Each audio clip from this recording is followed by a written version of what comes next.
Vamos a la publicación tan interesante que usted está lanzando al mercado a través del sello Aguilar. Opinión Pública, 1921-2021, un viaje en el tiempo para descubrir cómo somos y qué queremos los peruanos.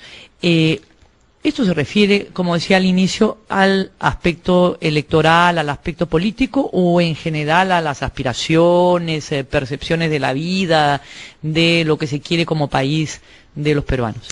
Es esencialmente al tema político, pero en su sentido más amplio. Es decir, incluye lo que piensan los peruanos sobre temas económicos y finalmente sí incluye también algunos temas vinculados al desarrollo y a la satisfacción de los peruanos con su vida, preguntas relativas a la felicidad, por ejemplo, ¿no?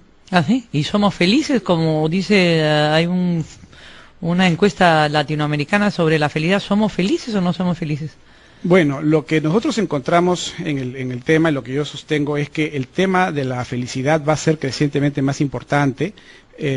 Conforme mejore la economía. Claro, porque el PBI es un indicador que tiene una limitación, que está muy focalizado en los aspectos económicos, y a la población le preocupan aspectos como la salud y el trabajo, que tienen que ver con la situación económica, pero también aspectos como el amor, la amistad, la familia, que van más allá de la política económica, ¿no? Entonces, y creo que ese tipo de indicadores en el futuro van a ser más importantes, incluso para la gestión pública, ¿no? O sea, los gobernantes van a tener que pensar un poco más en esos temas. Pero si la salud determina que el 81% de personas se consideren felices o no, o sea, es el indicador más importante, la salud, significaría que somos un país un poco sui generis frente a otros, porque frente a otros me imagino que será el dinero, tener no tanto salud, o somos un país que estamos muy abandonado, desabandonado, como diría la gente de la selva,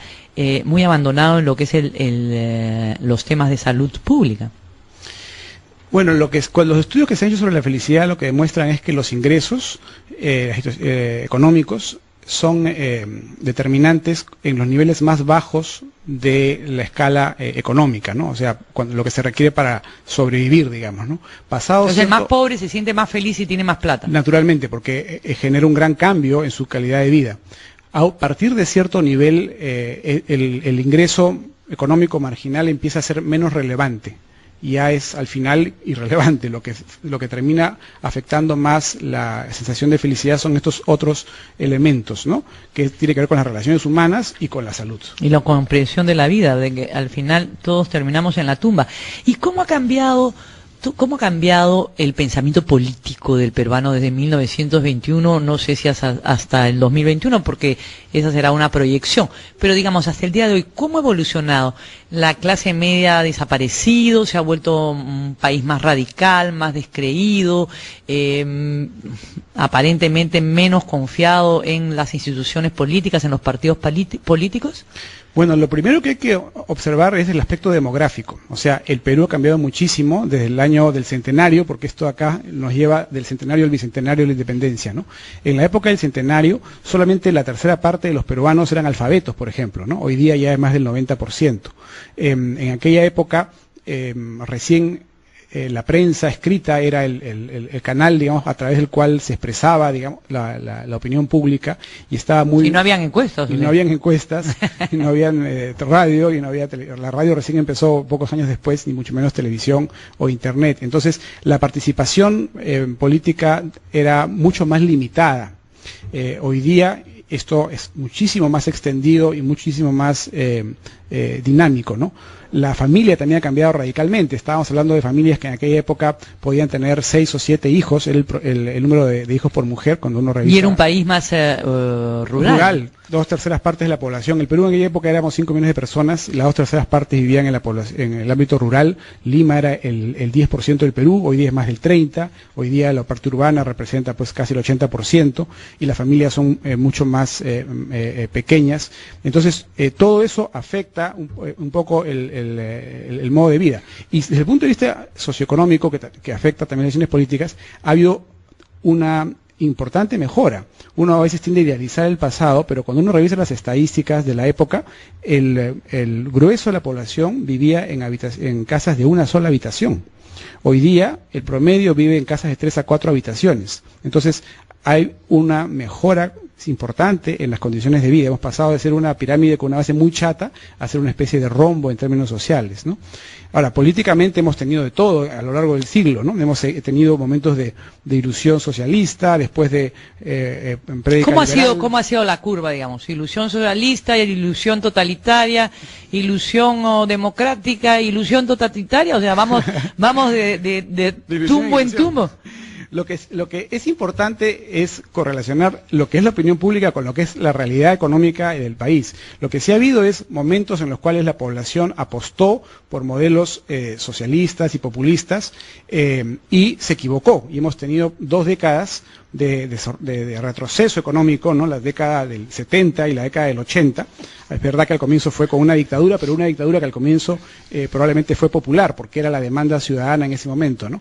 Y en esos errores se han pagado, o sea, el Perú perdió posiciones en el mundo, Chile, Colombia nos pasaron en América Latina, y recién a partir del año 90 viene esta recuperación económica que estamos viviendo en la actualidad. Pero lo importante es que algunos de estas creencias de la época todavía subsisten, y es un poco la tesis del libro. O sea, la tentación autoritaria y la tentación o la vocación paternalista continúan siendo muy importantes en la opinión pública. ¿Y por qué? Hay un tema de, digamos, frustración con el sistema democrático. O sea, cuando uno compara las encuestas peruanas con las de otros países, encuentra que en el Perú somos muchísimo más críticos y más de nuestro sistema político, porque no funcionan los partidos políticos, no funciona como debería funcionar el Poder Judicial o el Congreso, y eso genera frustración. Entonces, eso sostiene esta vocación autoritaria. La gente tiene todavía la idea de que se requiere una mano fuerte para gobernar el país, en vista de que el sistema político no funciona como debería funcionar. O sea, somos peruanos que pateamos el tablero a la hora de que la frustración llegue al límite. En el campo político existe ese riesgo, y por eso es tan importante y tan delicado que los partidos políticos y las instituciones políticas mejoren su funcionamiento. Y por el lado económico, si bien hemos progresado mucho en los últimos 20 años, todavía existe esta vocación paternalista, porque la sensación de progreso no es compartida por los más pobres. O sea, todavía hay amplios sectores de la población que no viven, en realidad sí lo viven, pero no lo sienten en una importante medida el progreso económico. El candidato que en estas elecciones de 2011 se presente un poco paternalista, un poco así dadivoso con el pueblo, pues tiene alguna ventajilla. Especialmente en los sectores rurales del Perú, ese mensaje todavía es atractivo, ¿no? Lo que advierto de todas maneras en el libro es que son recetas que ya han fracasado en el pasado. Entonces ahí viene la el demanda, contraste con la realidad. Claro, que a los políticos que tienen que ser serios. Hay, sin embargo, aspectos que no van por la política y por la economía que el electorado también demanda. El electorado demanda transparencia, demanda ética, demanda honestidad, y cuando los políticos transmiten esa sensación de ser, digamos, transparentes y honestos, también la población se engancha con ellos. O sea, no lo que sostengo no es que hay que hacer demagogia porque la gente quiere paternalismo, ¿no? Sino que existe esa confusión en la opinión pública, pero que al mismo tiempo los candidatos tienen que ser responsables, porque si lo son también van a conectar emocionalmente con la población. La población está buscando líderes honestos y transparentes. Ahora, en este 2011, en estas presidenciales 2011, ¿algo cambia respecto a las de 2006? Bueno, algo cambia, digamos, en la percepción de la gente, hay más ilusiones para un lado, hay más ilusiones hacia la izquierda, hacia un cambio, hacia un hastío, hacia una tendencia autoritaria, de orden. ¿Hay algo, digamos, que usted percibe dentro del trabajo diario que realmente hay un germen que puede diferenciar esta elección de la de 2006 significativamente? Bueno, sí, sin duda, porque un tema central es cuáles son las principales preocupaciones ciudadanas. En el 2006 eran todavía el empleo y la pobreza. Hoy esos dos frentes han mostrado importantes mejoras. Todavía son preocupaciones naturalmente de la ciudadanía, pero hay otras preocupaciones que las han alcanzado, ¿no? Que son la corrupción y la delincuencia, la seguridad. Esos son los temas que hoy día van a entrar mucho más en el debate que hace 5 años, ¿no? Entonces, creo que ese es un campo donde vamos a ver donde la población va a exigir a los líderes políticos posiciones más claras y planes más concretos. Ahora, y también en este 2011, ¿cómo va a intervenir el desempeño de los medios? De la misma manera como ha venido ocurriendo en otras elecciones, por ejemplo, en la elección del 90 se dice que el spot que sacó el partido aprista o, digamos, el apoyo de algunos medios de comunicación fue tan fuerte que hizo perder al señor hoy Nobel Vargas Llosa. Y sin embargo, otros dicen que el peruano no se deja influenciar tanto, no es tan permeable. ¿Sigue siendo permeable? ¿No es permeable? Lo que pasa es que nada es absoluto, ¿no? Nosotros hemos investigado el tema y más o menos el 60% de la población dice que toma sus decisiones sola, pero hay un 40% que sí está atenta a lo que los medios dicen, ¿no? Igual ocurre con el campo de las encuestas, o un poco menos, digamos. En el campo de las encuestas, más o menos el 80% no las toma en cuenta, pero el 20% sí las toma en cuenta para decidir. O sea, tanto en el caso de los medios como las encuestas, la ciudadanía, hay un sector que al final puede ser determinante si es una elección muy peleada, que las toma en cuenta para tomar una decisión. Pero yo creo que eso es legítimo, o sea, el ciudadano tiene derecho justamente a escuchar varios medios o a mirar las encuestas y en función de eso tomar pues un voto un poco más informado o más estratégico, ¿no? O más desinformado, dependiendo del medio. Pero dígame una cosa, en el 2011 hay 3 candidatos más o menos que destacan, o 4 que destacan. Esto puede dar, digamos, una vuelta de 180 grados y cambiar el panorama para el resultado final o de acá a 2 meses, 3. Por supuesto, ya lo hemos visto muchas veces. En el Perú la elección se decide en las últimas semanas e incluso puede ser en los últimos días. Mucho depende, naturalmente, de cómo se comporten estos candidatos, ¿no? La gente va a estar atenta digamos, al escrutinio que van a hacer los medios sobre la trayectoria de cada uno, ¿no? A las propuestas que hagan, al grado de conexión con la población que tenga. O sea, que nadie se sienta seguro porque tiene ahora 23, 25, 21, 19.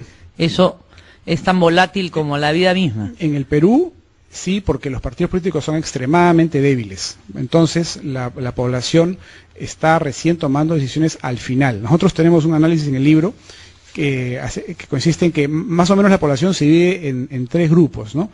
Hay una opinión pública atenta, que es la que está escuchando, por ejemplo, programas como este, por ejemplo, una opinión pública distraída, musical, que se conecta a ratos, ¿no? Y que escucha rumores y que más o menos puede... Musical y farandulera. Y finalmente hay una tercera opinión que es absolutamente indiferente, que si le hablan de política cambia de canal, digamos, ¿no? Entonces, y sin embargo votan, porque el voto es obligatorio. Entonces, ese es último tercio, que es el que termina decidiendo en los últimos días, y ocurre, porque el voto es obligatorio, que quedamos en manos del sector que no le interesa la política, ni escucha noticias, ni menos paneles. ¿Y ese sector está identificado con el sector joven de la población? Porque lo que ha dado mi impresión en esta elección, por lo menos en la limeña, es que los jóvenes no tienen idea qué ha sido Sendero, qué ha sido Montesinos, qué ha sido absoluto, como bien desconectados, han nacido en un otro país, ¿no?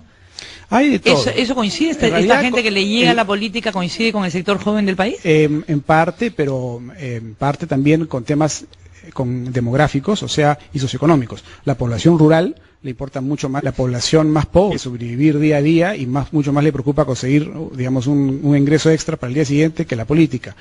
Y la mujer, un poco más que el hombre, está más preocupada también en el mercado que en la política. Entonces, son esos sectores los que están menos atentos a lo que ocurre en la esfera pública y que, bueno, al final terminan tomando una decisión, ¿no?